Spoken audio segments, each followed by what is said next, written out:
പലരും ചോദിക്കും മോഹൻലാലാണോ നല്ല നടൻ മമ്മൂട്ടിയാണോ. അപ്പം ഞാൻ പറയുന്ന സംശയം എന്താ, മമ്മൂട്ടി.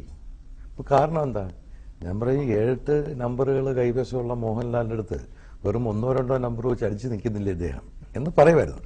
പക്ഷെ അന്നത് പുറത്ത് പറയില്ല, ഇന്നത് പുറത്ത് പറയാം. കാരണം എന്ന് വെച്ച് കഴിഞ്ഞാൽ ഇന്ന് ഈ മോഹൻലാൽ അഭിനയം എന്ന് പറയുന്നത് എവിടെയൊക്കെ കൂടെ വരികയാണ്. മമ്മൂട്ടി അത് വരുത്തിയെടുത്തതാണ്. മമ്മൂട്ടിയുടെ പരിമിതികളെക്കുറിച്ച് ഏറ്റവും കൂടുതൽ അറിയാവുന്ന ഒരാൾ മമ്മൂട്ടി തന്നെ. மம்முட்டி மோகன்லால் இவங்க 2 பேரோட நடிப்புல உங்களுக்கு யாரோட நடிப்பு அதிகம் பிடிக்கும்? மோகன்லால் சாரோட படங்கள் பார்க்கும்போது வந்து ஒரு மியூசிக் மாதிரியே இருக்கும். அவரோட பாடி லாங்குவேஜ், அவரோட விரல்கள் பேசும், கட்டவிரல் பேசும், ஒரு நக்கிள்ஸ் பேசும், எல்போ பேசும், ഡയലോഗ് മാറിയ അവരുടെ ബോഡി ലാംഗ്വേജും അഴകാ இருக்கும். വളരെ അടുത്ത് ബന്ധപ്പെട്ടിട്ടുള്ള ആളുകളാണ് മമ്മൂട്ടിയും മോഹൻലാലും.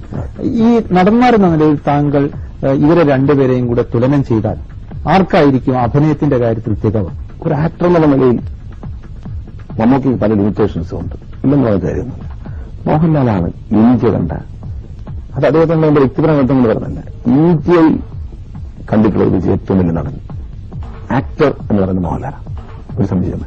മോഹൻലാലിന്റെ കൺപീലികളും നഖത്തിന്റെ അറ്റം പോലും അഭിനയിക്കും. ഒരു ഏത് ലെവലിലേക്കും വരികയും ഉയരുകയും താഴുകയും ചെയ്യുന്ന അഭിനയത്തിന്റെ ഒരു റേഞ്ച് മോഹൻലാൽ. ഓരോ സെൽസിലും അഭിനയം നിറഞ്ഞു നിൽക്കുന്ന ഒരു നടനാണ് മോഹൻലാൽ. മോഹൻലാലിനെ പോലെ സ്വാഭാവികമായി അഭിനയിക്കുന്നവരില്ല. I have great admiration for Mohanlal. I think he is one of the finest actors in the country today. He's so relaxed and so normal and so effortless in his performances. I always keep telling him that. I had the good fortune to work with him in Ram Gopal Verma's film, and but I've always believed that he is the most natural actor that we have in the country today. ഞാൻ ലാലിനെ analyse ചെയ്യുന്ന ഒരു സംഭവം പറയാം. ഞാൻ ആരോടും പറയും ഇതിനെക്കാട്ടിലും നല്ലൊരു ആക്ടറായിട്ട് എൻ്റെ ജീവിതത്തിൽ വർക്ക് ചെയ്തിട്ടില്ല. ആൻഡ് എൻ്റെ അടുത്ത് ചോദിക്കുകയാണെങ്കിൽ ഇന്ത്യയിലെ ഏറ്റവും നല്ല ആക്ടറാണെന്ന് എന്നോട് ചോദിച്ചാൽ ഞാൻ ഡെഫിനറ്റ്ലി മോഹൻലാലാണെന്ന് മാത്രമേ പറയുള്ളൂ. കാര്യം അതെൻ്റെ ഒരു വിശ്വാസമാണ്. കാര്യം എൻ്റെ മുമ്പിൽ തെളിയിക്കപ്പെട്ടിട്ടുണ്ട് പലപ്പോഴും, അതുകൊണ്ട് ഞാൻ വിശ്വസിക്കുന്നതാണ്.